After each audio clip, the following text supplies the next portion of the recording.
Welcome back to the Red Dice Diaries RPG podcast with John and Hannah. Hi. And today we're cracking open the postbag once more and answering some of your voicemails.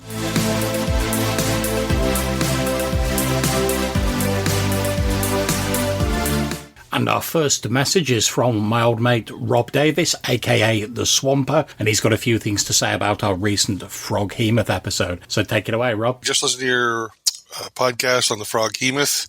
One will probably be appearing in my game tonight. A small group of bullywugs have erected a church alongside the very end of a river. The river ends in something called a fertile mire, which is like a mucky pond. And the mud is magical in that it can make non-fertile land fertile if spread about, which, for reasons I won't go into, is useful to the players in this campaign. So anyway, just want to say thanks. Really enjoyed it. And don't worry, John, you pronounced Gygax correctly. Bye. Hi, Rob. Really glad you enjoyed the episode and that we've been able to give you a bit of inspiration. Let us know how the session goes. Yeah, and I'm glad I pronounced Gygax correctly. Thanks very much, Rob. And our next call is from Randy at Biggest Geekers, who's also calling in regarding the Froghemoth. Froghemoth for the win. John and Hannah, good choice. That is so cool. I thought it was just me. I had a crazy fascination with that Froghemoth when I saw it in the Lost Caverns of Sojanth. Great episode, great ideas.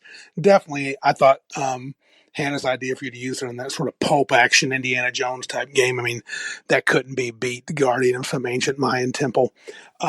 I used them several times, and yeah, they were pretty deadly. My players in general were terrified of them, and probably rightly so. They were just super tough. So anyway, good episode. Take care, guys. Hey there, Randy. Glad you enjoyed the episode on the Froghemoth. It certainly seems to have struck a chord with people.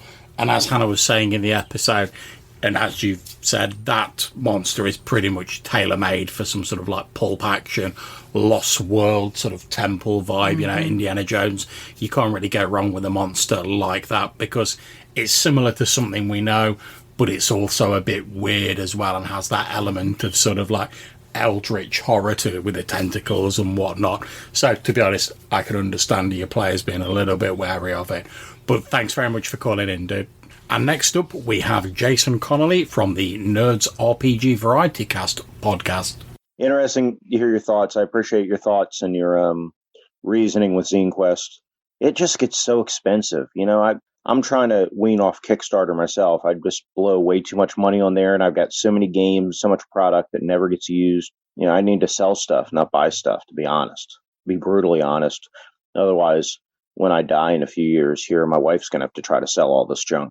And it'll probably all just go in a landfill instead of going somewhere else. But it's hard, you know. I was looking, and even a cursory look, if I picked up some of the things that interest me, you know, that really interest me, you know, I'm easily in the $200 range for printed zines. And even without printing them, I'm still going to end up like $130. It's crazy. And some of these you definitely want printed, you know. So, yeah, I don't know. I'm not sure what I'm going to do yet. I really don't have the money to put towards it, but I really don't want to miss out, which is the insidious thing with Kickstarter. And a lot of these things, especially these so RPGs aren't typically as bad because RPGs normally will also eventually show up on DriveThru RPG, although the printed products may or may not. But typically all the RPG products are going to get out there in the wild. So now with these zines, it's a little bit different, but I've got a feeling most of this stuff will probably show up. Maybe not some of the weird print things, but a lot of these you can kind of look at them and tell which ones you're going to be able to get later. So maybe that's a strategy for people, is if you're pretty sure it's going to show up on DriveThru later, if they're fulfilling through DriveThru, maybe you can not get it during Zine Quest and get it off DriveThru later. And if they've already funded, you're not hurting the creator by doing that, right? So in fact, but with me, because I'm a board game player, a lot of board games are Kickstarter only. Like they won't ever be in the retail space. They're just on Kickstarter. And it makes it really difficult because it's a lot of pressure. Buy right now. This is the only time you'll ever get it in your life, right? And it's really ticked me off, and it's frustrating.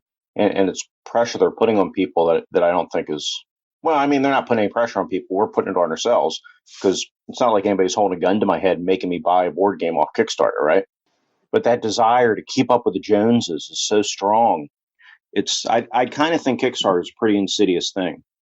It came out as a good thing initially, and I do think in its purest form, the idea of helping the budding business or the new person get something out there, I think it's good. I think these big companies using it as a fulfillment model and a funding model, which you see a lot. You see a lot of big companies using it, putting out these $1 million Kickstarters that are only you can go to get through Kickstarter. I think there's some skewed things there. I mean, they're not doing anything wrong legally, so it's not like I can, and even morally, they're not really doing anything wrong. It's just a business model. It's a business model that's tough because it really puts the screws to you, with your hobby dollars or your hobby pounds in your case. But I don't know. It's so I have not decided yet. There's a fair chance I'm going to drop, about $100 on Zine Quest, even though I really don't want to, and I really don't have the money to do it. So we'll see. But yeah, it was interesting hearing your thoughts, and I look forward to your next episode. Take care. Hey Jason, thank you very much for your call-in. Glad you managed to persevere with SpeakPipe. It's greatly appreciated. And yeah, I can sort of see what you mean about Kickstarter. The old thumb screws are on a little bit, especially if it's something you can only get on Kickstarter. I mean, I don't have any real experience of like board games because I don't really play them a lot. Well, it's funny you mention that, love, because I've actually, when I was working with the laser cutter, which that business I was able to start through a Kickstarter. But I helped a couple of board games companies make pieces for their Kickstarter board games. Okay. And it's unfortunate the way these things work. Yeah. That because how much it costs to manufacture a board game and how difficult it is to organise getting the cards from the printer and the tokens from the place that you're buying your tokens from. Yeah, all the various and the boxes bits from the box place, and then assembling all of that. People don't want to have like 200 copies sitting around to sell to you later on, and shops don't want to have 10 copies of a game that's not going to sell. So unfortunately, it's what happens. What would be really nice would be to have some kind of a digital library where you could print your own version of these sorts of games for a significantly lower fee. Yeah, I mean, I think we are seeing that a little bit now as like 3D printers are becoming more commonplace. I've certainly seen people making like digital sculptures available for like printed miniatures and stuff like that. So obviously you could do that with board games. I was going to make the comparison that the thing I like about RPGs is because effectively once you've laid out your book, if you've probably already got it in an electronic format, so making it into a basic PDF as opposed to printing it isn't that difficult. So it's not surprising that most RPGs that are available on Kickstarter eventually bung the PDF version up on drive-through because that's not costing them any extra money really, and it may gain them some money because people who couldn't get the Kickstarter will probably do that. But as you say, for board games where you've got pieces and physical components you need to produce, you can't really make that available without piling a load more cash in to produce more pieces. And I think your idea of like 3D printing and stuff like that might be one solution going forward. It doesn't even need to be 3D printing. Yeah. If you're doing a board game on Kickstarter, it would be very simple for you to provide a couple of pages of print at home cutout tokens, print at home cutout board, and yet it'll never look as good as the one that you've made. At least you're able to play it though. And the people that are backing your Kickstarter because they support your game are still going to want that like pretty physical version that you've made, and your deluxe laser cut version if you're able to get one. I'm afraid I don't do that anymore. But it'd be nice to have that Stingy Gamer edition that you can give someone like £1 or 50p and be able to still play the game, still support the thing that they've made. Yeah, I entirely agree with you. And I mean, again, it's something that could be packaged with that game once you actually, if you like ordered the sort of like the big full deluxe game, they've already got the image files for the board. They could probably make some image files for like little tokens that you could print out. So it'd be nice with like a lot of these RPGs, when you buy like a physical copy, you get the PDF with them as well. So if they could do something like that, like you say, the PDF version would in no way invalidate the sort of full deluxe version. It wouldn't be as good or pretty, but at least you could still play it and it wouldn't just disappear.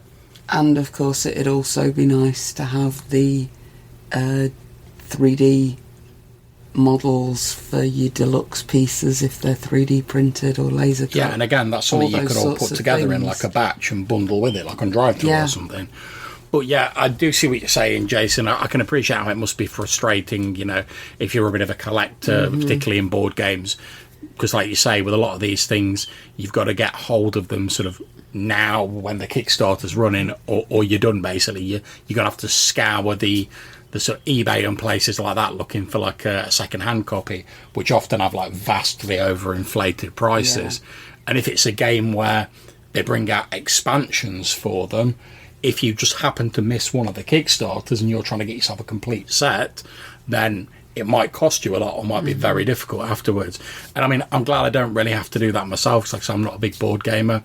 But I do also have a little bit of sympathy with the companies, because even like the massivest like RPG or board games companies aren't sort of humongous companies when you think of like the grand scheme of things. So for them, having a Kickstarter is a way of making sure they've got the funds before they start putting their stuff together. And as Hannah said, they don't have a warehouse full of board games that they can't shift. What really annoys me about this is that the people that I know that have created board games would happily spend their entire life manufacturing individual personalised copies for every person who wants to play their game, because they're so thrilled that someone wants to play their game. They're quite happy to share the game with them, but everything else in making that happen gets in the way.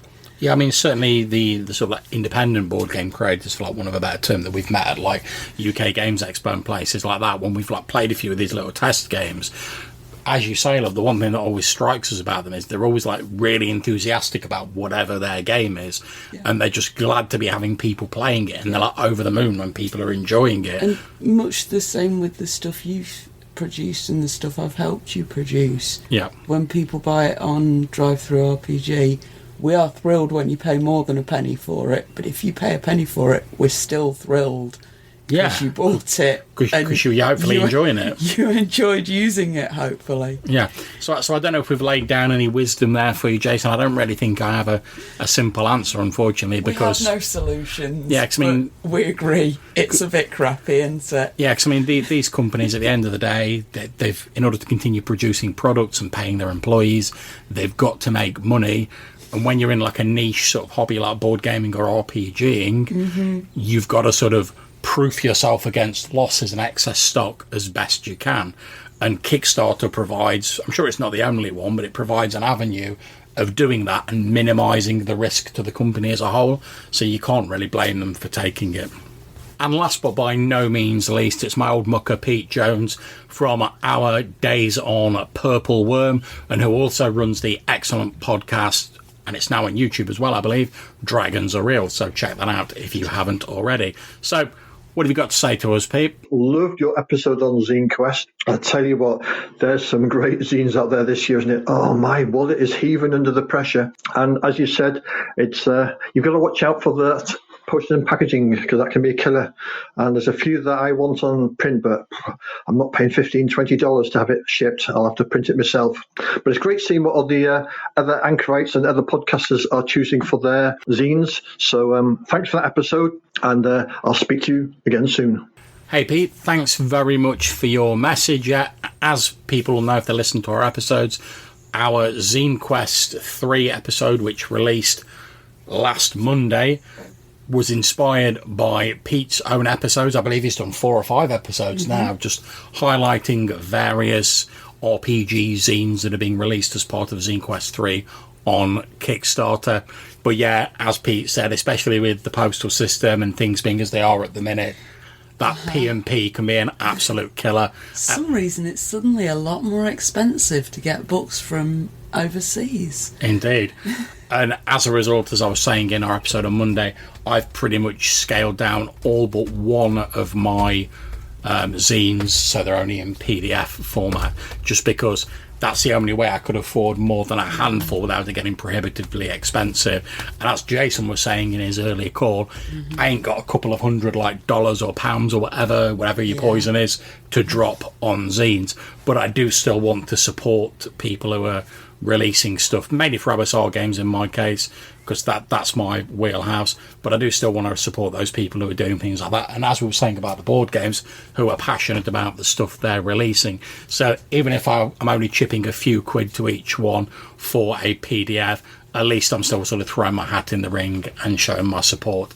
And I'll get some cool content at the end of it. And as Pete was rightly saying, because they're zines and they're only fairly small as mandated by the sort of the Kickstarter criteria for Zine Quest, I can always print them out, or I can go on Lulu or something like that, print them out, or I can use my home laser printer to do that, and it'll probably save me a bit of money, or at least I can just print them out eventually. I don't have to lump all that money down in one big lump sum, especially not when I'm going to be paying almost as much again, or sometimes more, for the P&P as I'd be paying for the actual zine. And I love supporting people who are doing content, but I don't like throwing my money away for ridiculous P&P. It's a real shame. Yeah. I mean, luckily last year I was able, before the price hikes, I was able to back sort of 4 or 5 in physical, and it wasn't too ridiculous.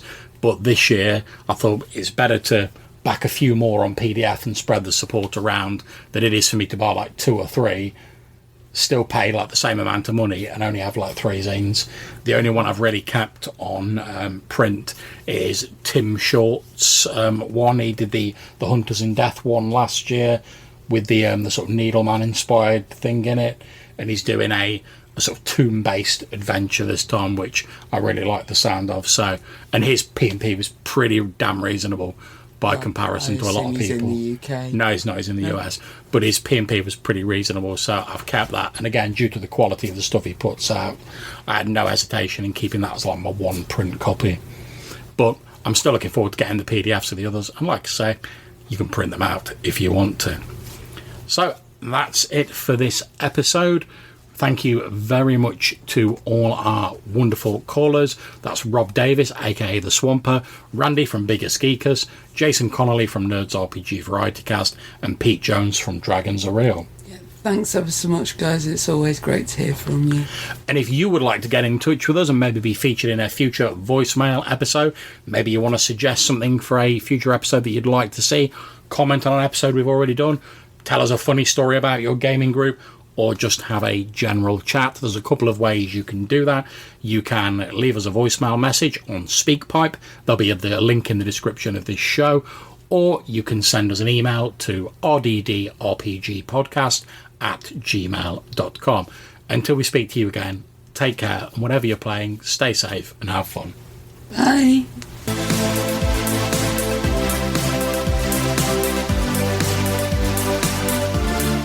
Muscling through SpeakPipe. Because you abandoned Anchor, you left us, John. Nobody likes a quitter. Okay, I'm just giving you a hard time.